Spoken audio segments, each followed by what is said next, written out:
think we're going to go ahead and get started today. My name is Kayla Watson, and I am the Communication Director for the Southern IPM Center.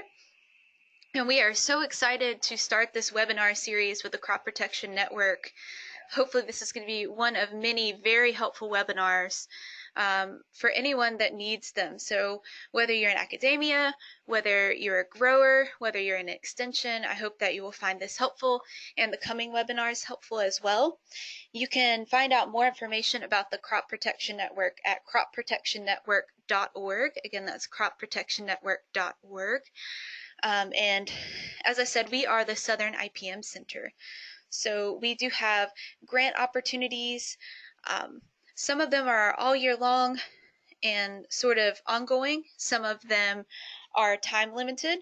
We actually have one that's going on right now where you can nominate someone for our Friends of IPM Award. So if you know someone in the Southern region who is really integral to IPM, you can find out more information about that on our website, southernipm.org. But today, very excited to be focusing on the seedling disease of soybean and using seed treatments to reduce losses. So our speaker today is Dr. Alison Robertson, and she's a professor in the Department of Plant Pathology and Microbiology at Iowa State University. She has a statewide responsibility for the management of diseases of field crops. She coordinates and provides leadership for corn and soybean disease diagnosis and management information, and also education programs for corn and soybean farmers and agribusiness professionals throughout Iowa. Her primary research focus is Oomycete diseases of corn and soybean, specifically seedling diseases caused by Pythium and Phytophthora species. So Alison, we're so excited that you're here. Thank you for doing this today. Just a reminder to the participants that we can't hear you, but we can see if you put something in the chat window. So you can find that at the bottom of your control panel. And we can also see if you add questions. Good morning, everyone. So thank you for having me this morning. Happy Friday to everyone if you're watching the live webinar. And I'm excited to be here. I'm kind of excited to be the guinea pig for this webinar series, but I hope that you find it useful, and I look forward to attending webinars by some of my colleagues. As Kayla said, you can write questions, so feel free to write those questions. I have the question box up, and I will try to look at it while I'm not looking at the PowerPoint, and if a question comes up, I'll try to answer it. Otherwise, we should have enough time at the end of the webinar to address questions. The other thing that I want to let you know is that if you're a certified crop advisor, there will be a short quiz on this topic posted at the Crop Protection Network website, and there's a link to it right there, and you can earn some CEUs following this webinar if you're interested. So every year, soybean pathologists from across the United States and Ontario estimate the amount of soybean yield lost to disease. In 2017, over 50 million bushels were estimated to be lost in the US due to seedling disease, and almost 2 million bushels in Ontario. Seedling disease is sometimes also called damping off. So what does seedling disease look like? If you're looking at it from the field level, seedling disease usually occurs at or soon after emergence, and what you'll see are patches of poor stand in the field that are often indications that seedling disease could be an issue. Sometimes though, seedling disease may just affect individual plants within a row, and therefore you could miss diagnosing seedling disease if you're not doing your stand counts early on. Of course, there are multiple factors that can affect stand establishment, right? Not only seedling disease. So those could be flooding, crusting, sidewall compaction, herbicide injury, So just how do you go about recognizing that the problem is seedling disease and not one of these other problems that are listed here? So one of the things that you need to do is get into the field and scout and dig up seedlings. If low or poor emergence is due to seedling disease, you may find the following. You might find seeds that are rotted. You might find young seedlings that have just emerged and now they're dying. You could see yellowed, wilted seedlings that have rotten roots. And you can also see stunted seedlings with roots that have brown lesions or spots, or a reddish-brown sunken canker at the stem. So seedling diseases are primarily caused by microorganisms that live in the soil. And one group of microorganisms that live in the soil are the Oomycetes, or sometimes we call them the water molds. And their Pythium and Phytophthora soji probably sound pretty familiar to most of you. And these are Oomycetes that often cause seedling disease. So between 2011 and 2013, there was a survey done across the Midwest. And in that survey, 84 species of Pythium were recovered from diseased soybean seedlings in numerous fields. And it's important to note that these were from diseased soybean seedlings. So the green on this map shows where soybeans are planted in the US, and the darker the green, the more acres are planted to soybean. And then the light and dark purple dots on that map show the location of the fields from where the diseased seedlings were collected, in this case in 2011 and 2012. So you can see that in each year and in each of the states that took part in this survey, there were approximately, on average, 6 fields from which we collected disease seedlings each year. From that survey, or from those disease seedlings, over 3,000 Oomycete isolates were recovered from those seedlings. So an isolate would be an individual Pythium species that we can grow on a plate in the lab. Amongst these species, there were more than 80 species of Oomycetes, and this figure here shows the top 30 species that were most frequently recovered. Pythium sylvaticum was the most abundant species that was identified in both years, and thereafter the species found varied in how frequently they were recovered. For example, in 2011, which is on the right, Pythium ovipapillum was the second most frequently found species, while in 2012, Heterothalicum was the second most frequently found species, and you can see that Pythium ovipapillum wasn't as prevalent as it was in 2011. It's important to note that not all of these species cause seedling disease. So the species that are in the green text have been reported before as being recovered from diseased soybean seedlings. You'll also see there Phytophthora soji outlined in red, and Phytophthora soji a couple of decades ago was believed to be the major pathogen that causes seedling disease in the Midwest. But now what we're finding is a lot more Pythium species as opposed to the Phytophthora soji. So this figure here shows the abundance of the top 8 species in each of the states in different colors. And so what you'll notice is that there were dominant species, different species dominated in different states, right? For example, Pythium sylvaticum, which is in light blue, was dominant in Michigan, Illinois, and Indiana. Pythium ovipapillum, which is in light purple, was the most prevalent species found in Nebraska, Iowa, and South Dakota. In the northern states, Heterothalicum, which is in yellow, was very prevalent, as well as Ultimum, variety Ultimum, which is in red. The fact that different species dominate in different regions may have implications for management.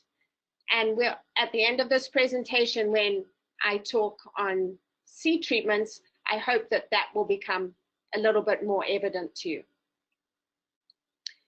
So apart from the water molds that cause seedling disease, we also have seedling diseases caused by fungi. And so those fungi would be Rhizoctonia solani and also Fusarium species. And similar to Pythium species, there are several Fusarium species that have been recovered from diseased seedlings. So these data that I'm showing you here are from that same survey that was done across the Midwest. In 2011 and 2012, we looked at Oomycetes. In 2012 and 2013, we looked at fungi. And so you can see that a large percentage of those fungi that were recovered from the diseased seedlings were Fusarium species. Of those Fusarium species, the 4 most prevalent species recovered were Oxysporum solani, Graminearum, and Acuminatum. One thing that I want to point out is it is not uncommon to recover multiple species from both pathogen groups, so both Oomycete and fungi species, from a single soybean plant. So a lot of times we'll refer to seedling disease as a seedling disease complex. It's difficult for us to tell which organism arrived there first and started to cause the disease. So which species started the disease, and then which species gate crashed the disease development. It's very difficult for us to tell that. And so therefore, when we think about managing seedling diseases, we have to think about managing both the Oomycete and the fungal pathogens that are present. Seedling diseases are usually more common in cool, wet springs when seedling emergences emerged. And cold fronts that pass through the region soon after planting may also increase the risk of seedling disease. So this chart on the on the right of your screen shows the soil temperature, which is the red line, and the precipitation, which are the bores, at the Iowa State Northeast Research Farm near Nashua. The dotted line indicates a soil temperature of 50 degrees. When the soil temperature drops below 50 degrees, soybean germination stops, wherever that seedling is in its germination. However, the seed has absorbed water, started to crack open, that radicle may have started to emerge, and so this germinated seed is leaking nutrients into the surrounding soil. And those nutrients attract these soil-borne pathogens. And so consequently, infection and seedling disease may occur after these cool, wet fronts. This slide shows an experiment that we did in the growth chamber that was done to demonstrate the effect of cold stress that occurred 2 to 4 days after planting. So what we did was we had soybean seeds that were planted in the cups, and they were placed in a growth chamber at about 64 Fahrenheit. So if you think of a grower, he would be going in, probably planting his soybeans round about, at least in Iowa, round about when those soil temperatures are 60 degrees. And then if we think about the chart previously showing that cold front coming through, okay, if we planted into those nice warm soils and now we get a cold front coming through 2 to 4 days after planting, what would happen? And so we took those cups at 2 to 4 days after planting, and we moved them into a growth chamber that was set at 50 degrees, and they stayed in that growth chamber for 4 days, just to simulate this cold front coming through, right? And then they were moved back to the 64-degree growth chamber. So on the left, you can see germination and the seedling and the root development was great, even after the seed in the cups was cold stress. Okay, we didn't see any evidence of that cold stress on our soybean plants.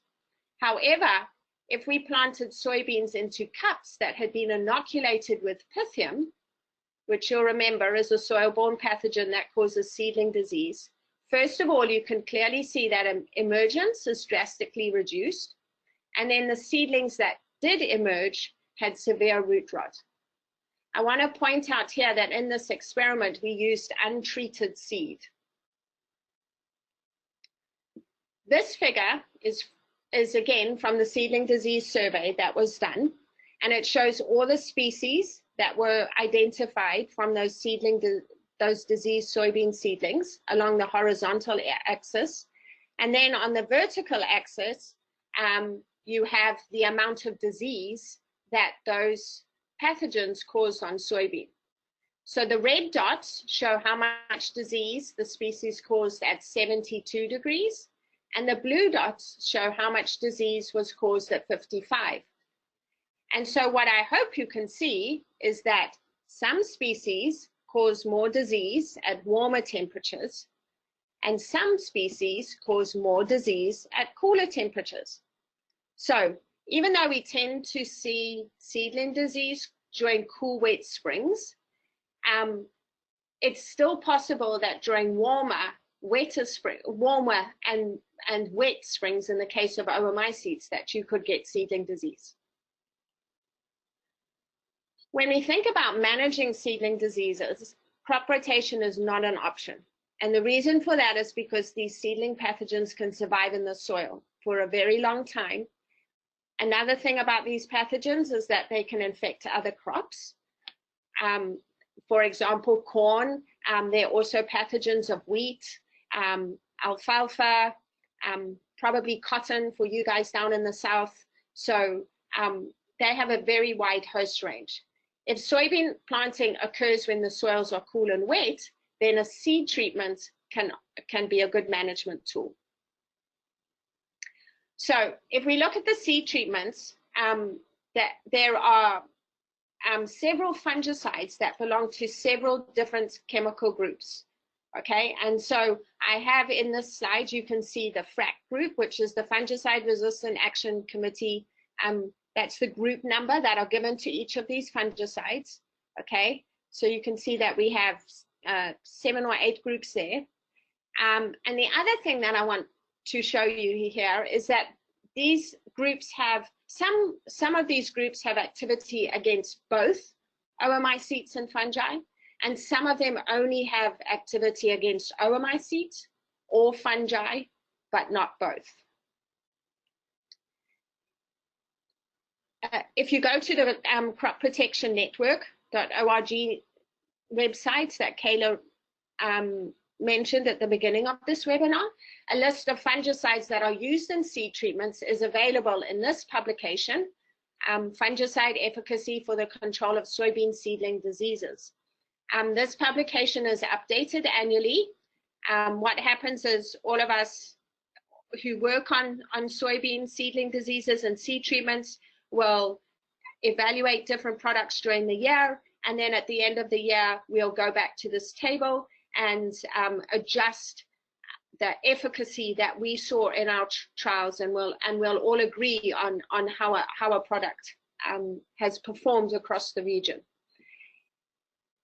In addition, information on the efficacy of each fungicide against the various groups of seedling diseases pathogens can also be found.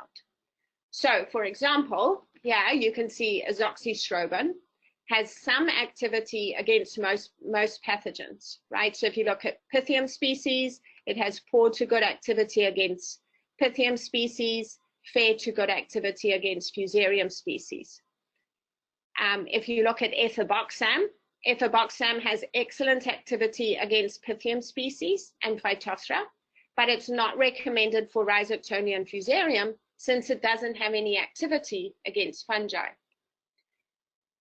Similarly, fludeoxonil has very good activity against Fusarium species and Rhizoctonia species, but it's not recommended for oomycetes because it has no activity against them.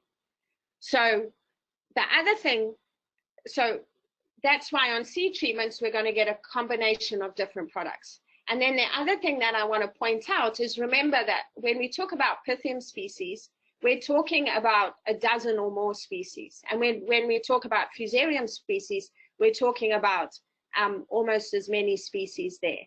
And so the thing is that fungicides have a range. What we're learning is that fungicides have a range of efficacy against the various species too.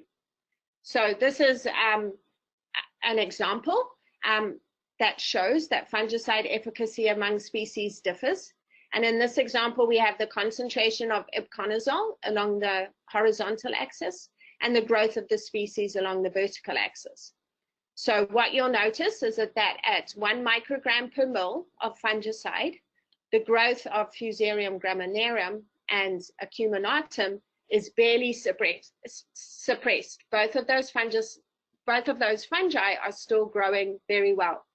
Whereas if you look at Oxysporum and Solani, the growth rate of those fungi is suppressed. They're not growing as quickly. And so this suggests that ibuconazole has a higher efficacy against Oxysporum and Solani compared to graminearum and acuminatum. Similarly, in this chart, this is fludioxonil. And we can see here that fludioxonil suppresses the growth of graminearum, but it has far less of an effect on the other 3 species that were tested in this experiment. We also have similar data for oomycetes, with some fungicides being more effective against others. So in this figure, which is with mefenoxam and 2 concentrations of mefenoxam, and what you can see that mefenoxam is less effective against the group 3 and group 6 Pythium species, Disoticum and Graminicola, than it is against the other species that it was tested against. Consequently, when using a seed treatment to manage seedling disease, it is important that it contains multiple fungicides, since you'll remember that multiple species can be involved in causing that disease. Lastly, seed treatments are not perfect. Okay, stand loss can still sometimes occur due to seedling disease, and there are likely other factors that affect the efficacy of seed treatments. So, for example, temperature at planting may affect the disease. So in this slide, we have 2 species of Pythium. This is Pythium sylvaticum at the top, on that top row, and then Pythium tolulosum on the bottom row. Your sylvaticum causes the most disease at warm temperatures, like 64 and 73. In contrast, tolulosum prefers cooler temperatures, so it'll cause a lot of disease. You can see that root rot severity is pretty high at 55 Fahrenheit, but at 64 and 73 Fahrenheit, it's it's not as pathogenic. So when the fungicide efficacy was tested against these 2 species, what we saw was that the fungicide efficacy was better at cooler temperatures against sylvaticum and better at warmer temperatures against tolulosum. And what we think is that at cooler temperatures, for example, sylvaticum, which prefers warmer temperatures, is more stressed. And so because it's more stressed, it's more sensitive to the fungicide. And the opposite would be true for tolulosum, right? At cooler temperatures, tolulosum likes that, it's happy, it's growing, but when those temperatures warm up, it gets a little stressed, and so then it's just more sensitive to that fungicide. Okay, so just to summarize what we've talked about today, seedling diseases can reduce soybean yields every year. Seedling diseases are caused by 2 major groups of pathogens, the oomycetes, or some of you may know them as water molds, and fungi. And then remember, within each of those groups, there are several species that can cause seedling disease. And it's not uncommon for us to, when we take a diseased soybean seedling, to recover both oomycetes and fungi from that soybean. Seedling diseases tend to be more common in cool, wet springs, And that may just be because the soybeans are kind of sitting there, leaking all these nutrients, not doing anything, so not outgrowing the infection as like when conditions are warmer and drier.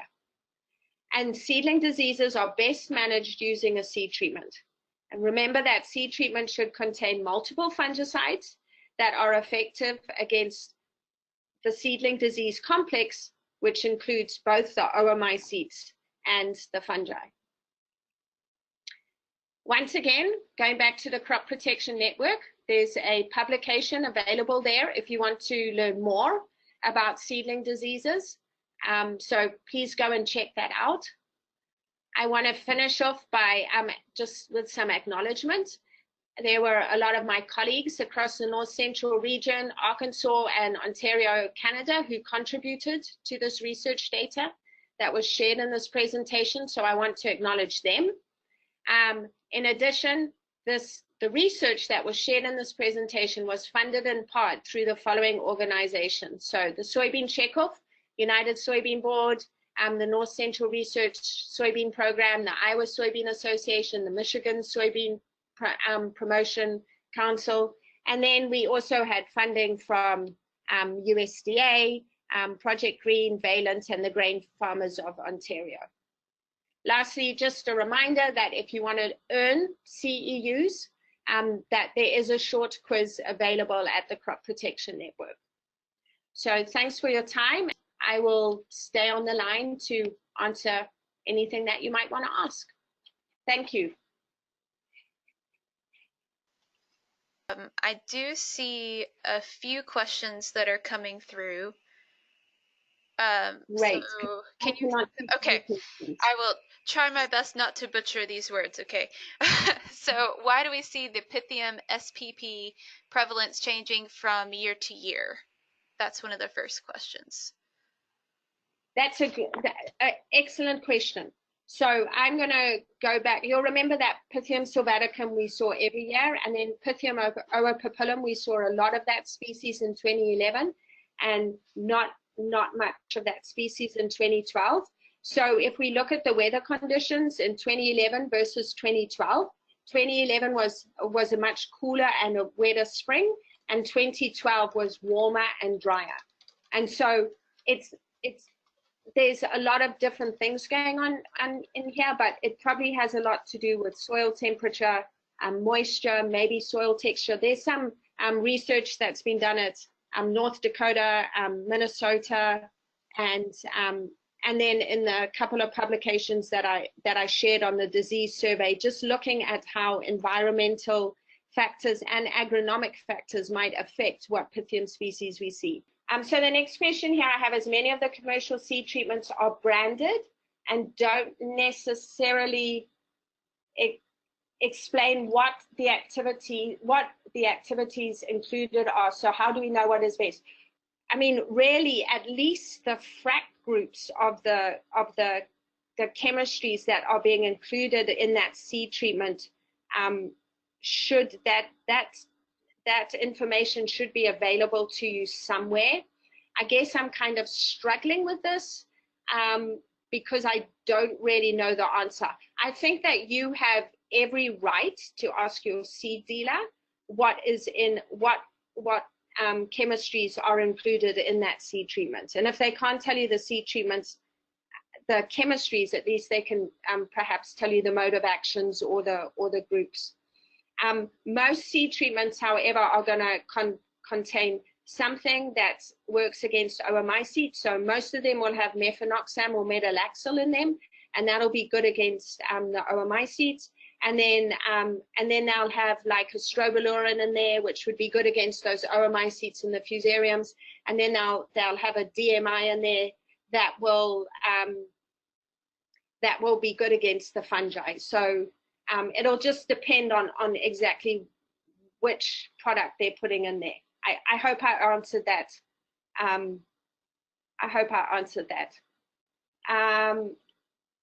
Do you have any comparison data with seed treatment?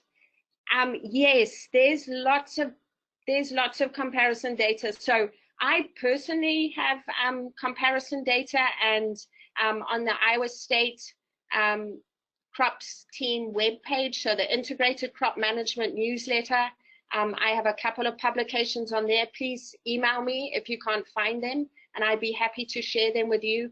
I know that Damon Smith and Sean Connolly at the University of Wisconsin, they have data.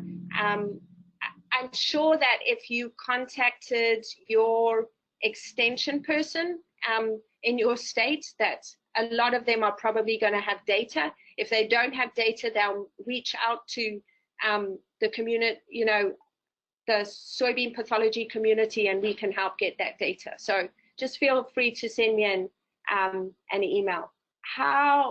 Okay, so metalaxyl resistant Pythium, and how do we handle it?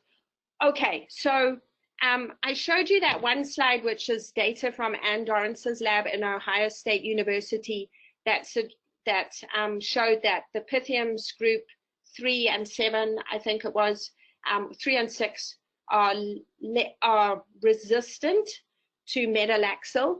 I'm not sure that resistance is a good word to use. They're probably just less sensitive to the fungicide. I'm not sure that we really have confirmed metalaxyl or mefenoxam resistance in Pythium species like we have, for example, the QROIs against frog eye leaf spot on soybean. So from Marty Chilver's lab in Michigan, they just published a paper this last week. I saw it come out with some species are resistant to ethoboxam. And the reason why they're resistant to the ethoboxam is because they have a mutation that has been, that has just been passed on through them. And so they're just naturally resistant to ethoboxam. So I think we need to be careful about saying resistant and then less sensitive to. So some of the data that I showed you, those species are less sensitive to certain fungicides. I don't know that they're necessarily resistant. I hope that I answered your question. What do you think about growers using metalaxyl year after year on both corn and soybean, and do you think this could influence resistance? So this is from someone who always asks questions. So I mean, we know that metalaxyl resistance can develop when we're using it as a foliar fungicide against downy mildews and you know, late blighter potatoes and tomatoes and stuff like that. That's been proven. When it comes to seed treatments, I think that we're exposing such a small part of the soil profile to that metalaxyl, right? And so the thing about, when you think about resistance, it's that selection pressure from that fungicide, right? That's causing the resistance in that pathogen. And so yes, we have the selection pressure there, but it's in such a small area. And then, you know, and then we come through later on in the growing season and we do some sort of tillage or whatever. And some of us put cover crops in there, and, you know, we come back the next year. We don't necessarily, well, we don't plant on the same rows, right? And so, yeah, I mean, I don't want to rule it out because Mother Nature loves to throw curveballs at us, but I just think that I think it's going to take a lot more. And we've been using metalaxyl on corn for the last 50 years. You know, you would think that we would have picked up something by now. So I don't know, just my opinion. I hope that there's people out there who disagree with me. So next question. You mentioned planting soybeans at 60 degrees to help with quick emergence. How do we balance the yield benefits of early planting and cold soils with the risks? How much research is being done on really early planting? Oh, this is a loaded question. So if you plant soybeans at 60 degrees, yes, you get quick emergence. And I know from my data, when we've planted soybeans later and we've got quick emergence, we don't see seedling disease. And so from that point of view, I mean, my recommendation here in Iowa is that if you're planting a little later into that recommended period and the soil temperatures are 60 degrees and warming and there's no cold fronts or anything coming on, you can probably get away without using a seed treatment, because I don't believe that you're at great risk for seedling disease.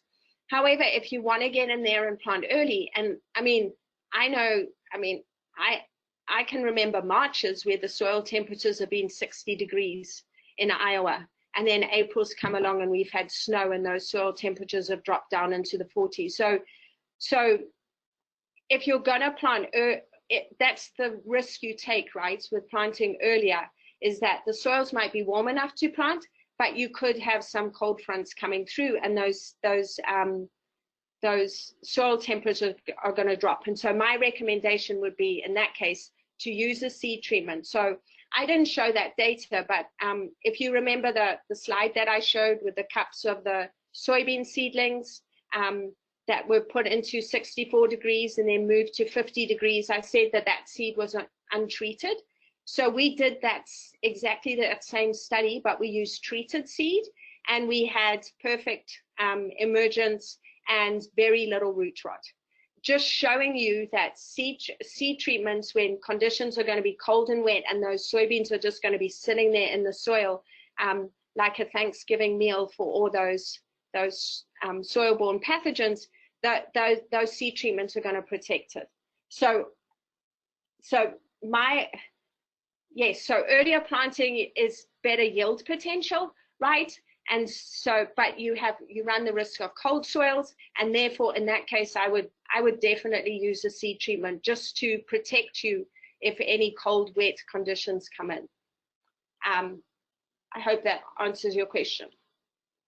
Early planting of soybeans is becoming popular. Should we wait for soil temperatures to reach 50, or is it all right to plant treated soybeans at a little lower temperatures? That's a great question. And so remember, I'm a pathologist, I'm not an agronomist, so I get a little bit nervous about questions like that because I don't know agronomically how that's going to affect the soybeans. I mean, as I just mentioned, you know, if you've got a seed treatment on there, it should help protect those soybeans against those pathogens. So I think I'm just going to stop answering that question there.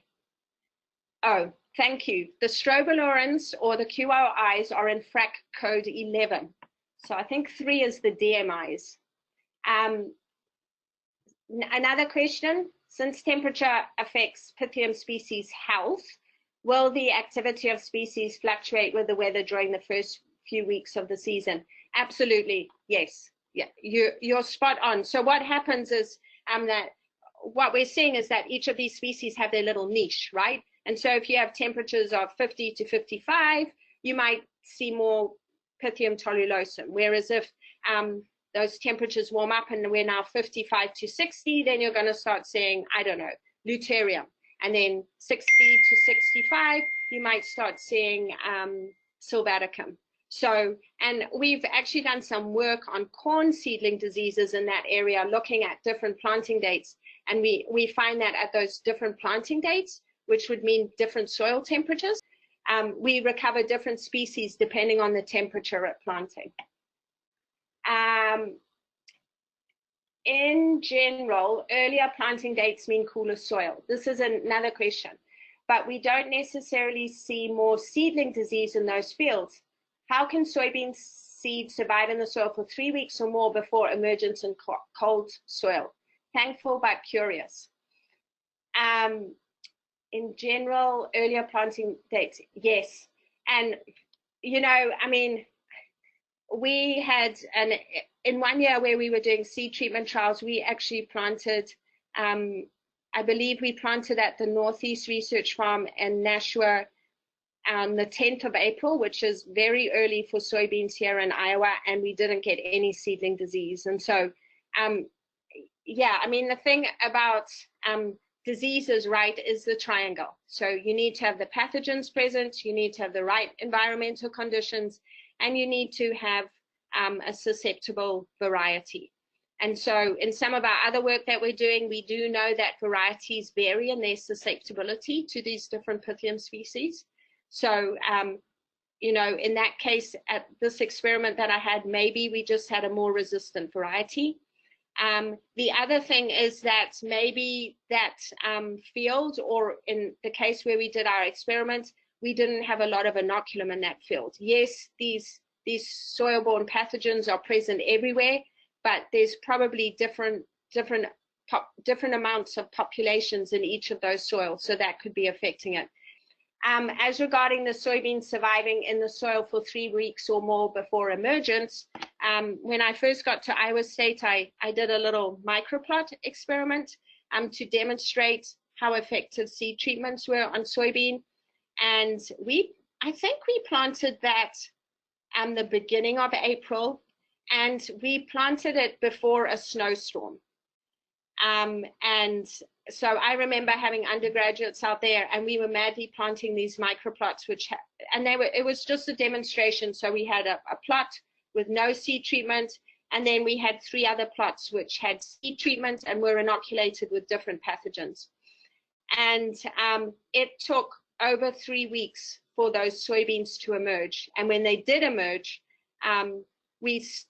where we didn't have the seed treatment, emergence was probably about 40 to 50%, whereas where we did have the seed treatment, even in the presence of those pathogens, we had emergence of, I want to say it was 70 to 86% emergence.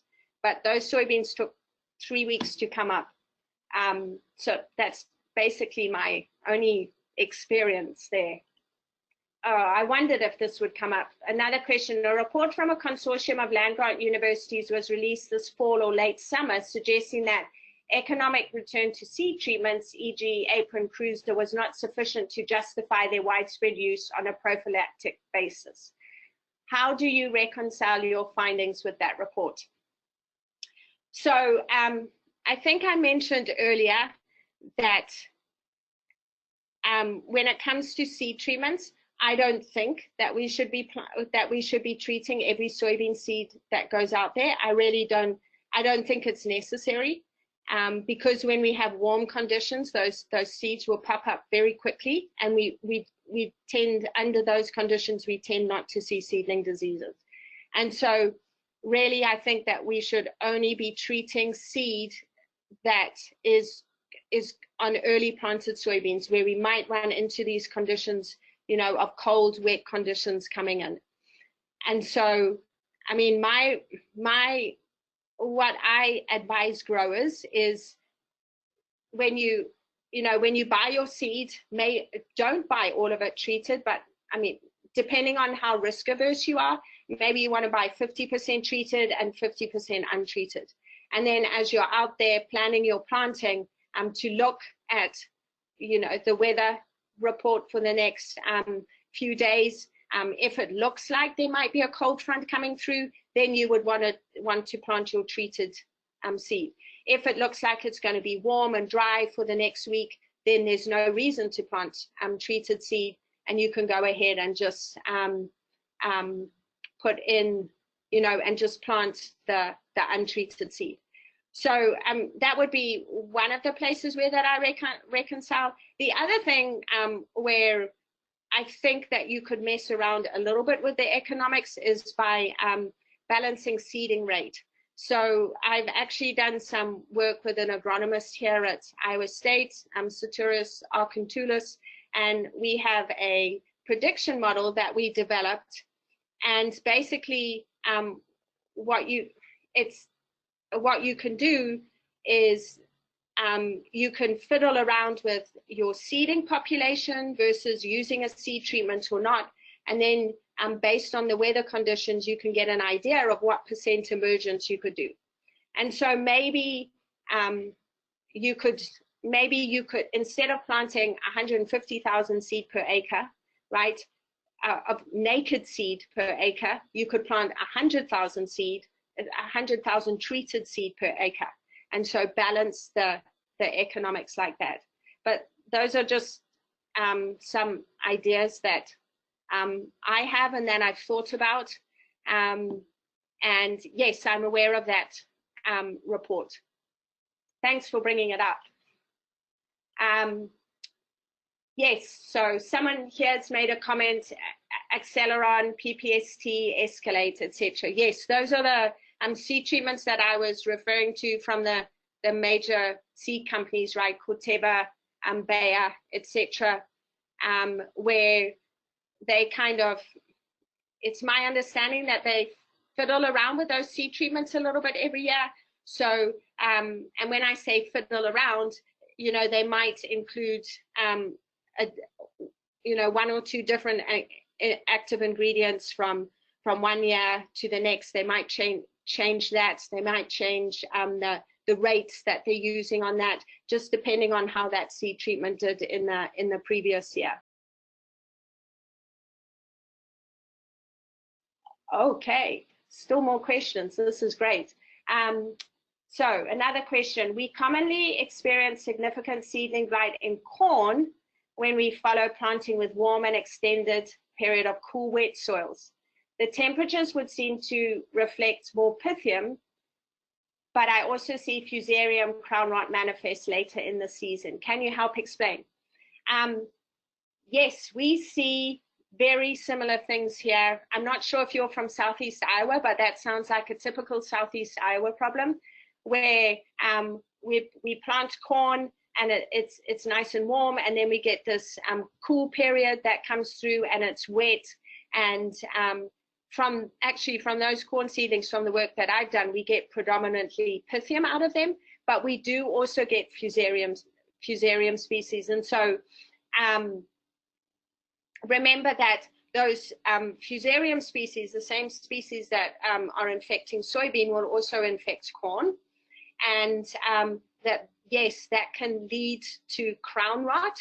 So those Fusarium species will get into the crown and cause that crown rot that you'll pick up later on in the season. I mean, it's, when we're talking, I think what's important to remember is that when we're talking about seedling disease, we're not just talking about one pathogen, right? If you think about other diseases that we talk about, sun and dust syndrome on soybeans, white mold on soybeans, frog eye leaf spot on soybeans, it's always one pathogen, right? But when we're talking about seedling diseases, it's not just one pathogen. Often we can get a whole bunch of, half a dozen different pathogens out of those seeds. And so it's difficult to know, you know, which pathogen was there first. I hope that helps. Another question. So seed treatments have shown better consistency in cool, wet, early planting and less effective as the soil warms. Yes, I would agree with that. Under what conditions would you consider that seed treatments may be more effective in warm environments to specific diseases such as Rhizoctonia that prefers warmer, drier conditions? Absolutely. But yeah, you're absolutely right. Rhizoctonia prefers those warmer, drier conditions. And Rhizoctonia would be, a lot of times, is better managed by those SDHI active ingredients that are used in seed treatments. One person you might try and contact would be Carl Bradley at the University of Kentucky. He's done work on seed treatments with Rhizoctonia. So I would suggest you get hold of him. A message back from Brian to say that they see the corn problem that we were talking about a couple of questions ago in Ohio and Indiana. So yes. There was a question that came in that's not just soybean specific, asking if this would be posted later. It absolutely will be. There will be a link to this that will go on the Southern Region IPM Center website, and also I would think that it would go to the Crop Protection Network as well. So keep an eye out for that. We will send out that link to you in the next couple days. So if you'd like to share it with some colleagues, you can do that as well. We will be posting it on our YouTube channel kind of for everyone to be able to see and share, because this is such great information. I'm going to check one more time, Allison, to see if we've got any more questions. If you do have any further questions that come up later, you can email me or Allison to find out more information. Allison, would you mind to share your email address? Sure. My email address is alisonr@iastate.edu. So remember, I have one L in my name, so alisonr@iastate.edu. And I believe my email address is on the first slide in the presentation. So perfect. Okay, great. And I can also, with your permission, Allison, I can also send that out to everyone after the webinar is over. Yeah, I'm happy to answer any questions to the best of my ability. That's all anybody can ask for. I did want to mention, I'm going to show my screen real quick, I think, if people can see it. I wanted to mention that even though we are the southern region here, that we have 3 other regions, so we serve all of the U.S. So if you're in the western region, we've got the Western IPM Center. It seems like a lot of what we talked about today would be more of the North Central IPM Center, and they are a wealth of information as well. And there's also the Northeastern IPM Center. So wherever you are in the U.S., you've got a center that can help you. And I did also want to mention once again that we are glad you're here. Thanks again to Allison for being a part of this today. It's hopefully the first of many Crop Protection Network webinars that are coming up, and sponsored by the United Soybean Board for this one specifically. Thanks for joining us today, and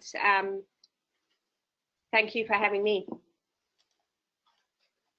All right, everyone, have a great weekend. Thank you so much.